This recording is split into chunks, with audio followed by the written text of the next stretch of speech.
Hey, what's up, everybody? What is up, the Angry Vets Nation?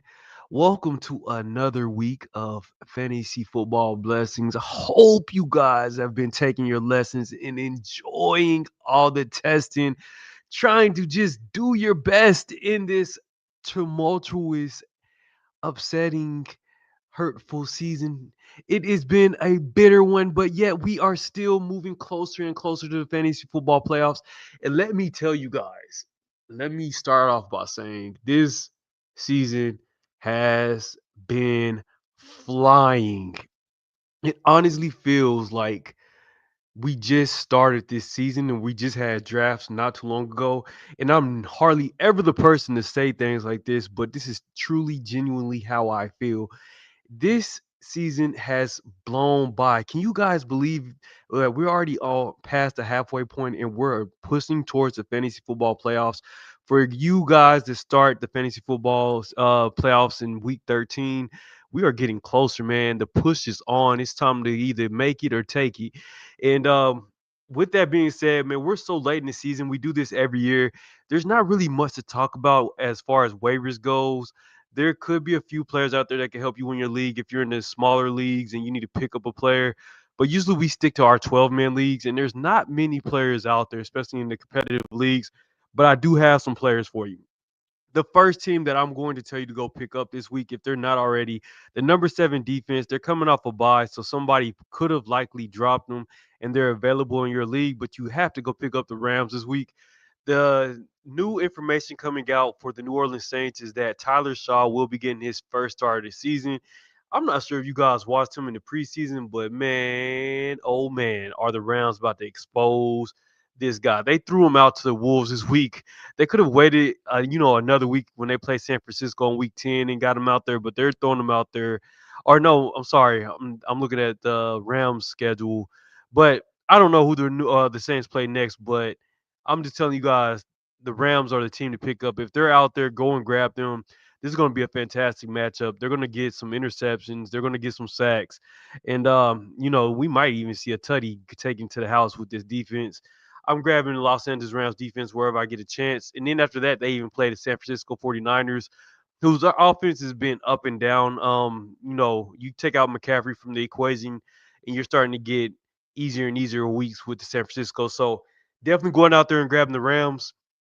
Next up, I know a lot of people have been dropping this player, Broussard Smith. And the reason they've been dropping him is because it's been an up and down. It's been really tumultuous with Broussard Smith. And this past week, we didn't see him do much of anything. He only had 3 attempts. He only had 13% of the snaps on a Monday Night Football game where we would have really liked to see him get loose. What a lot of people, especially fantasy analysts that don't watch the games, are going to tell you to do is, oh, just let him go, let him be. It's not going to be anybody you need to hold on to. The reason I'm telling you guys to wait, and hold off on dropping them is because late in this game, if you didn't watch it, you wouldn't have known. But Isaiah Pacheco got hit pretty hard in his knee, and he had to go get checked out. Now I know he jumped up and he was moving around and he was giving high fives and like. But if you play football or if you've done any kind of contact sport, that initial adrenaline kicks in and you don't feel that injury initially until hours later or after you wake up the next day. You're like, whoa, what is this? And it could be something extremely bad. Now, I'm not wanting anything to happen to Isaiah Pacheco, but there is that possibility that there could be some swelling or something else because that hit to the knee was nasty. It was extremely nasty. So I'm going to hold on to Broussard Smith because Kareem Hunt, yes, the touchdown vulture himself, Kareem Hunt, has been doing a lot of work in the goal line. But Broussard Smith, if there is an Isaiah Pacheco injury, Broussard Smith just becomes that it's more valuable, especially as a running back coming out of the backfield. He's just a do-it-all kind of back. I'm not sure why we didn't see much of him yesterday. He did have a fumble, so maybe they put him in the doghouse like, hey, we can't have that rook, especially in games that we need to be winning. Because right now they're in an uphill battle with my Denver Broncos for that number one seed or that number one position in the AFC. We want to take over the AFC, and they're not trying to let us. So I would hold on to Broussard Smith. If he's on your waivers, I wouldn't put a high priority waiver in on him because I'm not thinking that there's going to be a lot of people going after him. But if you have the extra bench spot with all the injuries that's been amounting and, bye weeks, whatever else the case might be, or players not really doing anything, I would still hold on to Brashard Smith at least another week, and let's see what he does against Buffalo this week. And we'll move on from there. We'll adjust from there. Next up, doesn't much need to be said about this player. Hey, I hate people to do this, but I'm going to do it, man. Hey, best wishes go out to Cam Scatterboo. That injury was nasty.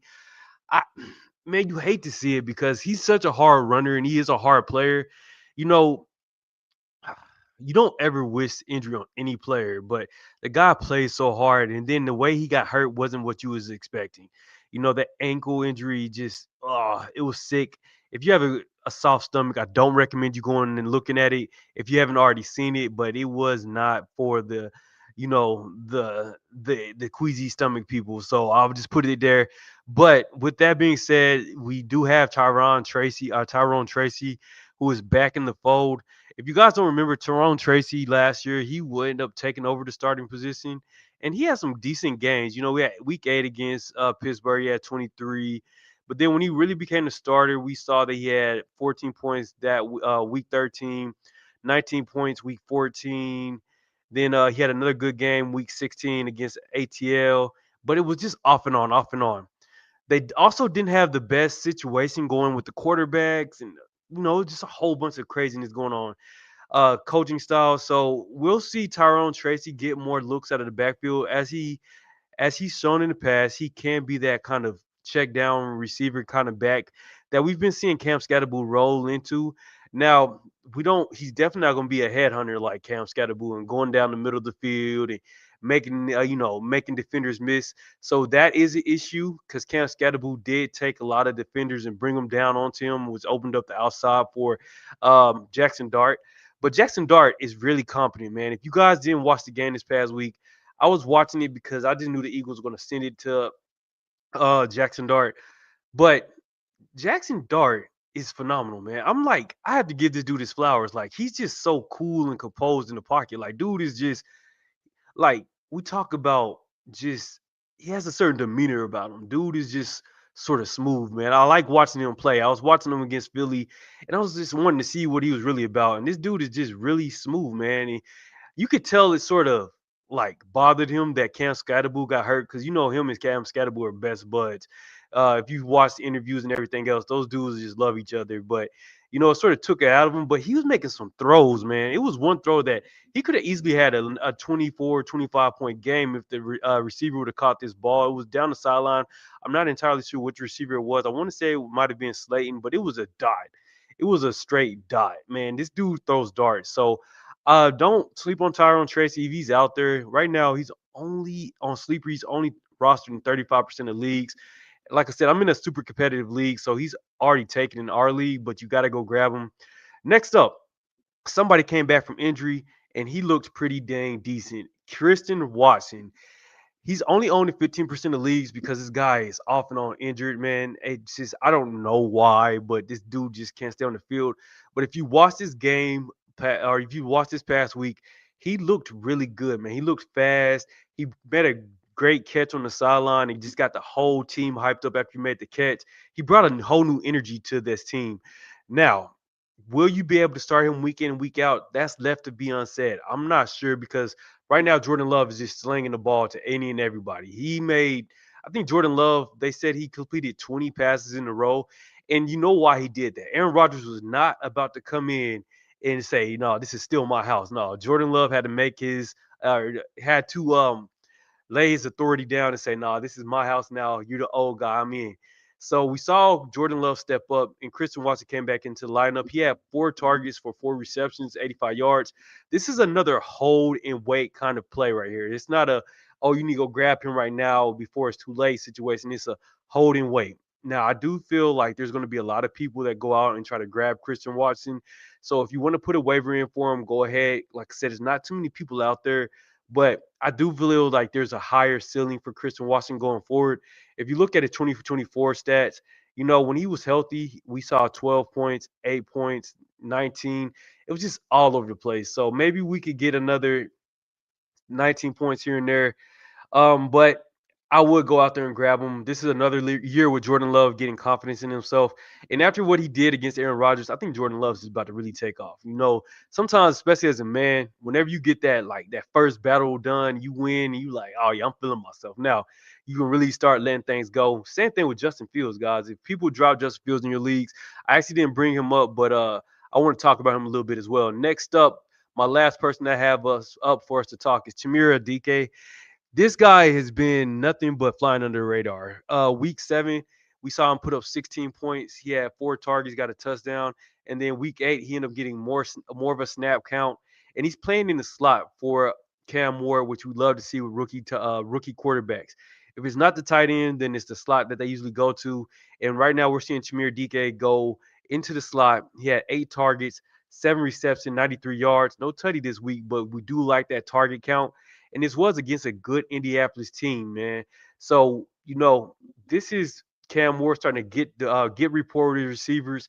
Now, the problem is when Calvin really comes back from injury, does he get more of those targets, or do we still see Chimera DK stay consistent with what he's been doing? When Calvin really was playing, we didn't see DK get hardly any kind of snap count. He only had 5 targets, 4 targets. So maybe we see Calvin really get traded, and then they move into letting these rookie receivers develop with that rookie quarterback. But right now, Chimere DK is somebody that we could try to put on our roster, especially if you got some bye weeks or some injuries, and you can run them against the Los Angeles Chargers, which they'll be playing behind in that game. So if you know anything about fantasy football, you know that you love getting those trash points. When the players on the trash team, they need to pass at the end of the game, those trash points really count. And like I was saying, we're going to bring up Justin Fields. Shout out to my boy, man. You guys know I'm a big Justin Fields believer. I actually ended up dropping him, man, because I thought he was going to get. There was a lot of rumors about Tyrod Taylor getting the start over him, which I'm sort of upset about because what happened? Taylor ended up getting hurt before the game started, or 2 days before the game when he was supposed to start, which ended up leaving Justin Fields to be the starter, and that was a great matchup against Cincinnati. So I do want to bring that up. He did have a phenomenal game against a weaker Cincinnati team, but he did do this without having his starting receiver, and he just looked phenomenal, man. He started making throws that looked like the old Justin Fields. Like he was trusting his arm to make these tight window throws. He was running the ball when he needed to. He was trusting his reads, and most of all, he was trusting God, man. You guys, if you haven't, go listen to his uh, post game interview. He was giving all glory to God, man, saying how he was laying in his closet, just praying and crying, man. I've been there before, guys. I ain't afraid to admit it, man. And God is real, man. So I love hearing that, and I pray that this dude just keeps it going. After the bye week, they got the Cleveland Browns. Then you got New England after that, which is a little tough. But going into the fantasy playoffs, man, if he can keep the starting role, Week 15 against Jacksonville, he could put up some points. Week 16 against New Orleans, he could put up some points. And Week 17 championship week, he could put up some points, man. So with that being said, guys, this has been another fantastic cast. As always, if you guys have any questions, need some roster adjustments, need some assistance, please, please, please reach out to us in the comment section. I'm always there answering questions. If I don't see it initially, just tag the page and I will come through and answer as many questions as possible and help you guys out as much as possible. Yo, other than that, man, God is good, man. I pray for you all, man. I pray you all have a great week. And other than that, man, peace, love, and blessings. We out. Oh, quick announcement. We will be think I'm gonna get back to running tournaments on this page as well. I miss doing those tournaments that we used to run with Fortnite for the kids and also Madden and 2K tournaments. So be on the lookout for that. I think we're gonna run our first one here in a few weeks actually. So we'll be getting some players together for that. It will be a free tournament. I'll pay out a cash prize just so we could get a little entertainment. But other than that, guys, always peace, love, and blessings. We out.